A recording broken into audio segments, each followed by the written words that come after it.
พอก็นอนอยู่ในเหือนนะมันก็ใช่เชื่อมือหิวเข่าก็นอนลี่นอนหลีบ่เอาหิ้วขาวเพิ่นนอนหลี หยบนอนลี่นี่สิพาคอนี่ใช่มวยไปคอเลย นอนหลีแล้วมันสิอิ่มบ่พ่อตู่ กินน้ำเอาเลย กินน้ำเอา มึงก็บ่ได้กินกับ บ่ได้กินแล้วเขา อ๋อประคองชีวิตไว้เนาะ เนาะ จนถึงปัจจุบันนี่เนาะลุงเนาะ อยู่นี่ได้มีแล้วเดี๋ยวนี้โหไฟมากก็เซลๆไปมากก็เซลๆล่ะ มื้อนี้เป็นมื้องามยามดีได้ลูกจ้อย โดย อันทุกเฮือนละเบ้ยได้มื้อนี้ได้ตั้งกระต๊อบกระต๊อบละเบ้ย สู่สกันแล้วเพิ่นได้ดีแล้ว แห้งก็ให้เพิ่นอยู่ดีอยู่เนาะ บ่ให้นั่นได้เพิ่นก็ว่ามันสิกซีเล่าอ่ะเห็นเราทุกข์ก็สิกซีคนเฮาเนาะสี่คนเฮาฮะ แม่นทุกเพิ่นบ่ปานนี้เนาะ เขาบอกให้บอกคนทุกข์เขาให้คนใดสิเผาหัวเขาเว้า แม่น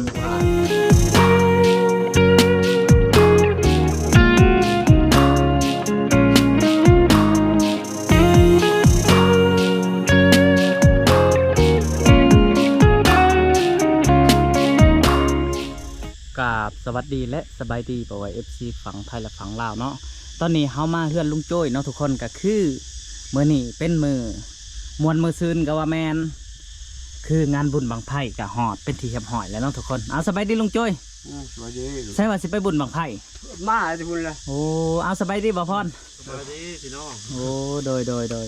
ไปได้บ่ได้ไปบ่ลุงโจ้ย มาสิพุ่นแล้วพอก็ อ้าวคือมาไวแท้ มาแล้วก็บุญถึงอยู่เฮือนก็ให้เขาว่าแสนเขาเว้าอันนั้นอีกไป โอ้ บังไผ่ บังไผ่จักบังลุง บางเดียว5แสนสิ บังเดียว เออ ไผ่ซื้อบังเดียว เขาเบาแสนนั่นแหละเพิ่น บ่ความหมายว่าบังไผ่หมดในวัดจักบัง โอ้หลายแล้ว ลาย อืม คิดว่าบังเดียวน้องๆทุกคน หลาย โอ้ ว่าก็สิก็ได้เบิดนั่น โดยไปแห่แล้วบ่ พอแห่แล้วก็มา แห่เพิ่งไปได้ แห่แต่กินนี่นี่ก็มีกำลังแล้วนี่ก็กำลังเลย แสดงว่าบ่าวสัญญามาบ่ทันเนาะ เขามีแต่เขารอถ่ายจุดแล้วนะ เราถ่ายสิจูดจักโมงเพิ่นจูด ว่า3 โมงหรือว่าเรียกว่า2 โมง12 โมงอยู่1 โมงบ่เขาเคยจุดพอก็บ่จักตัวมันเลย อือแสดงว่าเขาจูดบังไผ่นี่ลุงจ้อยบ่ได้ไปเบิ่งแล้วเนาะ ไปเบิ่งเลย อันนี้ค่าซ่านกระติบเข่าบ่ เออ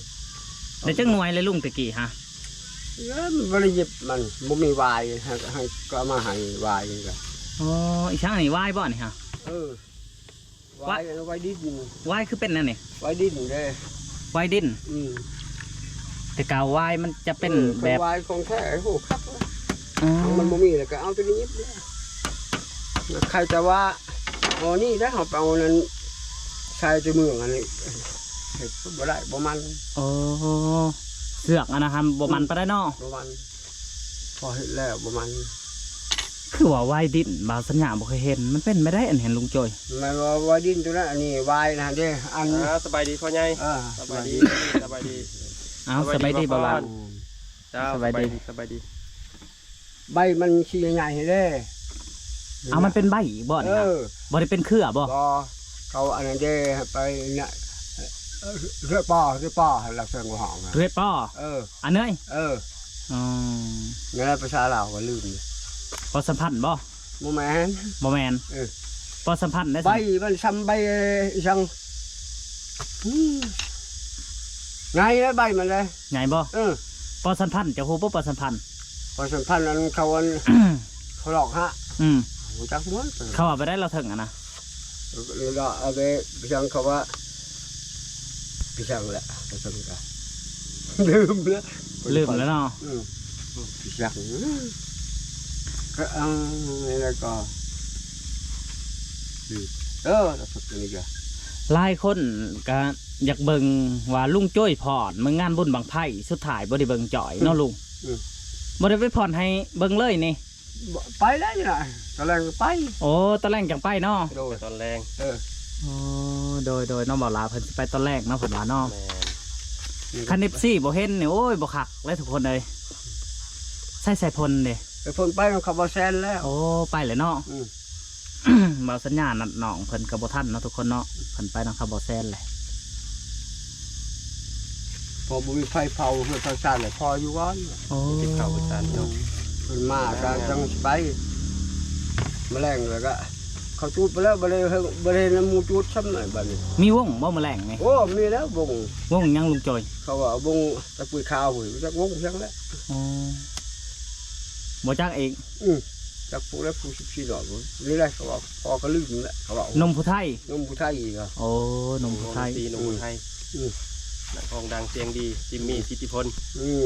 นั่นแหละ ลุงจ้อยเนี่ยบ่ได้ไปแล้วกลางคืนนี่เนาะกะว่าเนาะ ไปแล้วก็คือจะไปแล้ว ไปบ่ ไปแล้ว เพราะบุญมันเองบ่ผ่านแน่นอนเนาะ อันนี้ก็เพื่อจนก็เขานำเอาไฟจักหักใครแล้วก็วงมันใหญ่เข้ามาแต่เขาก็นำแล้วมีแต่เขานำให้พอไปต่อกีตาร์ โอ้ต่อยกีตาร์ก็ได้เรื่องอยู่บ่ประตู ตอนฉันแหละตอนทำเพลงเป็นแหละ คันว่าอยากกว่าหันก็บ่ได้เนาะ บ่ได้ เฮาก็เป็นสามทีเฮาเคยฮู้ อ สำครูบาอาจารย์เฮาเนาะ ของบุมีผู้สอนด้วยความจิตใจตัวเองเลยเบิ่งสมาธิว่ามูโอตอนนั้นเลยสมาธิเบิ่งร้อยของเฮาบ่ได้ไปเฮียนชัย โดยก็คือติบเข่านี่ห้อยซ่านแข็งกันแล้วแหละเนาะประตูเนาะว่าไล่แบบใดเนาะ ได้อยู่เขา แล้ว ตัวซื้อก็ได้ ฮะ แล้วตัวซื้อก็ได้ เจ้าซ่านหันไหนไล่ตัวหนังสือ เป็นสบายดีก็ได้ ติบเข่านี่ไดโอ้ เอาสีได้เอาสีได้สีซิว บ่แม่นมาเขียนเอาเองนี่บ่ว่าสบายดี เฮาย่อมได้เฮาย่อม โอ้ยอมใช่ไหม ย่อมใช่ไหม โดยแล้วมาซ่านบัดนี้ มาชาน คิดว่ามาเขียนสิติบเข่าว่าสบายดี พอแล้ว โอ้แนวนั้นมันก็ง่ายเกินไปแม่นบ่ว่าล่ะ พันก็ร้อยเท่าไรก็ได้หมดหน่อย โอ้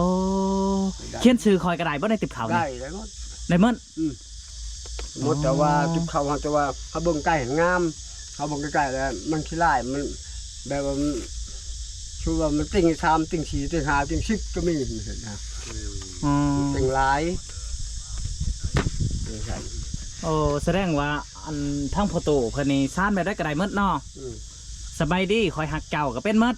ได้ โอ้แบบบอกหักในติบเขาเลยก็ได้เนาะ ได้จุดเขาคอยให้หมดถ้าคนมาให้บ่ค่อยสอน กลบ่น่ะ แข็ง คือว่าเฮาใส่เขามันบ่สลุ บ่สลัว บ่สลุ แม่นทุกคน จุดเขาไปได้คือจุดเขาคอย เขาคอยน้องหมายคันได้เขาญาติกันเลยนะก็จะได้คอยเฮ็ด หน่วยเท่าไรใหญ่สำเนียงนี่ หน่วยละแสน หน่วยละแสนเนาะหน่วยละแสนมันก็พอซื้อเลยลุงโจยมันสิบ่ กุ้มละ3 ปี อันนี้หันใด โอ้ย หน่วยละแสนติ เออ โอ้แล้วไผเอาหน่วยนี่ ว่าเช็ดตอนมูครูมานี่สิแหล้วขายบ่ได้ขายครับตอนหมู่ครูเนาะ โดย บ่ได้ขาย โตบ่มีหยังเจ้าสมองบุญคุณหมู่แล้วให้ตัวนี้ให้หมู่2ชั้นนี่กัน เป็นได้พอโตอันบ่ได้ชวนอาเบ้ยมาลินบุญบ่ บ่เพิ่นมาเลยสมอยเมื่อแล้ว เมื่อแล้วโอ้นาจะมื้อแรกเนาะจะเห็นเนาะเฮาคิดว่าอันสิพาประตูโจ้ยแล้วก็น้องไสพ้นน้องอาเบ้ยไปลินบุญบังไพ่หวมกันเนาะทุกคนเนาะก็สุดท้ายครับไปคนละตอนเนาะ โดยพอกันไปแล้วเพราะว่ามีเงินว่าชื่อบางไพ่ไปเฮคือเนาะตัวมีเงินคือพอ โดยบางไพ่มันกะแพงเติมเนาะบางละ500 600เนาะ ว่าบางเดียวจะไปให้ไป10มันคือเนาะว้าวโดย แม่นแหละ ของสิตัวเขาเองก็ได้นะแบบโอ้เสียงโศกวาสนาแบบใดทางนี้บ่เพิ่นให้ทางให้มีได้สิลำด้วยไปเวลาบ่เนาะอยากเบิ่ง คันว่าแบบสี่ฮัน แต่บาบางไพ่นี่มันจะขึ้นอยู่ทุกๆบัง บ่ขึ้นได้ บ่ขึ้นบ่ บ่ขึ้นได้วาสนาของเจ้าได้ โอ้นั่นน่ะบ่ วาสนาเจ้าบ่มีก็บ่ขึ้นได้ แตกเนาะ แตกได้มันขึ้นใช่มั้ยแล้วมันก็มอดคันดวงไผดีเลยย่อมันคุณจนสุดได้ จุดสุดบ่ จนสุดได้ เขาเอิ้นว่าเสียงโศกในงานบุญบังไฟเนาะ เสียงโศกวาสนาก็ว่าวาสนาดวงนี่เจ้าขึ้นบ่คือพอเนาะเพิ่นให้ได้ทางนี้แล้วสุดว่าเนาะเพิ่นผลมนุษย์คือพอเนาะทุกอย่างมองตากระบอดมาเป็นคนใหม่เนาะตายแล้วมาคืนใหม่แล้วพอ อยากเชียงโชงว่าวาสนาพอนี่สิได้กว่านี้ขึ้นไปบ่ แม่ ว่ามันสิลง หรือว่าสิได้สำนี้เนาะ โดยแต่เพิ่นเฮ็ดให้แหละครับว่า ได้พุ่งกับเฮาฮู้จักเฮาก็บอกได้เวลาเฮาจุดเวลาเฮาก็เขาทานเพิ่นว่าโอ้เดี๋ยวนี้ฮะจุดบ่ไฟก็เบิ่งเด้อให้คอยใครว่าคอยทางว่ามีเพิ่นช่วยดีการเพิ่นทางมีเพิ่นก็ผู้ช่วยพอแม่นบ่ โดย ให้รวยให้บังไฟนี่ขึ้น ให้บังไพ่คืนเนาะ โดยพอก็ให้ได้อยู่ดีมีแห้งเพิ่นก็ให้อยู่ดีมีแห้งทุกสิ่งทุกสายอยู่ว่าไผเนาะลาวไทยเฮาก็ให้อยู่ดีมีแห้งทุกคนถ้ามันขึ้นแล้วโอเค โอเคเนาะ ถ้าแบบว่ามันขึ้นนี่เลยตกมาแล้วว่าเจ้ายังมีบาปหรือกรรมหรือว่านี่นะ มีบาปได้บ่ มีแบบมีกรรมนี่เจ้าจะขอรอน้ำนี่ โดยแม่นไป ส่วนเขาบ่ห้ามแล้วเจ้าลุงน้องบ่ มี ไป มีน้องอีกบ่ลุงโจยมีบ่คือแต่เก่านี่มีบ่ มีแล้ว ป้าบ่พร ก็โยนลงพุ่น อยู่ เลย ลงน้องเลยได้น้องขี้ต้มแบบ เอ โอ้ย เหมือนกันเขาว่าสิเพลเขาว่าบ่ไผบ่ขึ้นสิห้ามเจ้าลุงน้องมันเลยกินเขาว่า โอ้ บังไฟแตกกับแมนหาม ขึ้นก็ห้าม กันขึ้นแล้วเขาก็บ่ห้ามเลย ห้ามคือเก่า เขาก็ชุ่มเชยแล้วป่ะนี่ ได้ลุงโจยห้ามคือเก่าสำหรับเบาสัญญาว่าเบาสัญญาเห็นมาแล้ว แต่แล้วพอก็บ่เคยเห็นจักซื่อ ในบ้านเจ้านี่แหละเบาสัญญามาบุญปีกายปีซื่นนี่เด้ แล้วพอยังตาบอดนำบ่เห็น โอ้ ช่วงนั้นพอตาบอดได้ ช่วงนั้นได้ ตาบอดได้ แต่เฮาก็บ่ได้เห็นเฮือนเจ้าอีกได้ปลายาคิ้วบัง นี่นะ ปลายาคิ้วบังเนาะลุงโจยตอนนั้นบ่แม่นว่าเว้าใช่เนาะ นั่นแหละ ปลายาคิ้วนี่ทุกคนเอ้ยหลายลิลุงโจยเพิ่นบ่ห้ามทางเนาะเพราะว่าอาจารย์เขาเห็นเฮือน อ้ายเขา อ้าย โดย อาบัดอ้ายเมือง เฮือนน้อยๆอีหลีเบาหลาเอ้ย เงินหมูแบบหนึ่งคือตัวแบบหนึ่ง แม่นบ้านนี้ฮันก็เลยปลายาคิ้วนี่มันจะอ้อมเลยเนาะลุงโจยเนาะ โลด อ้อมเพื่อน แนมเบิ่งซะได้สำนึงนี่ก็เห็นอยู่เฮือนหันคะแนมเบิ่งคักก็เห็นแต่ว่าเฮาบ่ได้คิดว่าเฮือนคนเนาะคิดว่าแบบว่ากระตุ่มห่างเขาเจ้านี่นะ บาทสุดท้ายบาลามาถ่ายก่อนเด้แล้วก็เฮามาบัดเฮามาสุดซองมาเห็นอ้าวว่ะกระตุ่มอันนี้เฮาเห็นมาก่อนแล้วเฮาคือคิดอยู่ในใจหั้นนะแต่เฮาบ่เห็นคนตอนน่ะ พอก็นอนอยู่ในเหือนนะมันก็ใช่เชื่อมือหิวเข่าก็นอนลี่ นอนหลีบ่เอาหิ้วขาวเพิ่นนอนหลี หยอบนอนลี่นี่สิพาคอนี่ใช่เมื่อยไปคอเลย นอนหลีแล้วมันสิอิ่มบ่พ่อตู่ กินน้ำเอาเลย กินน้ำเอา มึงกับบัวอะไรกินกับ บัวกินแล้วเขา อ๋อประคองชีวิตไว้เนาะ เนาะ จนถึงปัจจุบันนี่เนาะลุงเนาะ เดี๋ยวนี้ได้มีแล้วเดี๋ยวนี้หัวไฟมากกับเซลไปมากกับเซลละ มื้อนี้เป็นมื้องามยามดีได้ลูกจอย โดย อันทุกเพื่อนนะเบ้ยได้เหมือนนี้ได้ตั้งกระต๊อบกระต๊อบเบ้ย สู่สกันแล้วเป็นได้ดีแล้ว ให้กับให้เพิ่นอยู่ดีอยู่เนาะ ให้นั่นเลยพลังก็ว่ามันซิกซี่เล่าอ่ะเป็นเราทุกข์กับซิกซี่คนเฮาเนาะสี่คนเฮาฮะ แมนทุกเพิ่นบ่ปานนี้เนาะ เขาบอกให้บอกคนทุกข์เขาหายคนใดที่เผาหัวเขาบอก แมน ผู้หานพอบริคุบริพันธ์คนมันบ้านมันประเทศดีว่าอ่านว่า พอจะตาย ลุงจ้อยว่าง่ายๆเห็นบ่ว่ามีแบบประเทศไทยเนาะก็ยังตึกถล่มอยู่แต่บ่ได้เว้าเพิ่นดอกทุกคนแต่ว่าเฮาก็เป็นห่วงเพิ่นคือกันเนาะ โดย เห็นบ่ขนาดว่ามีตึกมีจักสั่นเนาะ โดย มันก็ยังถล่มเนาะลุงเนาะ โดย อันนี้คือจะว่าฮันเลยถูกอย่าเผาหัวเนาะ เมื่อน้ำว่าให้บ้านอันน้ำเขาว่าพูดว่าหันเขาว่ามันยำน้ำมากอะไรไม่อยู่ถึงนี่มึงตายว่ะน้ำท่วมเด้ น้ำท่วมเนาะ บ้านตกแรงแบบมึงตายว่ะแดดเห็นหัวมึงว่ะกูอยู่หนาวหัวปนึงหัวปนึงอันนี้คือกันนั่นแหละ นกเขาตัวนกเขาตาโหลเท่ากันเนาะ โดย โอ้แมนทุกคนเลย อันนี้มันเขาแบบบุหันเขาเอาเลยเขาว่าพอมาเครือแม่มาเครือมาแล้วหอดแล้ว ใช้ เดี๋ยวนี้ฮะ พอมาเครือแม่มาเครือบ่ขู่มือนี่ กูมือนี่ โอ้มันเป็นหยกพอมาเครือแม่มาเครืออะไร ยกสมัยเลยเด้ โอ้โดย นั่งกระต่ายบ่นั่งกระต่ายยืนกระต่ายบ่ยืนกระต่ายหอนยามเลย หอนยาม คือว่าคนมนุษย์เฮาเดียวกันคนน้อยเชื่อคนสัตว์สื่อ โดย น้อยเชื่ออะไร แม่นห้าคนสื่อหยากแล้วลุงโจยเลย ชื่อหยังพ่อนี่ว่าสัตว์ชื่อผู้นึงแล้วแต่พอจังได๋ปานนี้ทุกข์ก็บ่ได้ว่าหมู่คู่บ้านเมืองก็บ่ได้ว่าหมู่หายแล้วจะทุกข์หมู่ยาขอหมู่มาให้ก็บ่ว่าห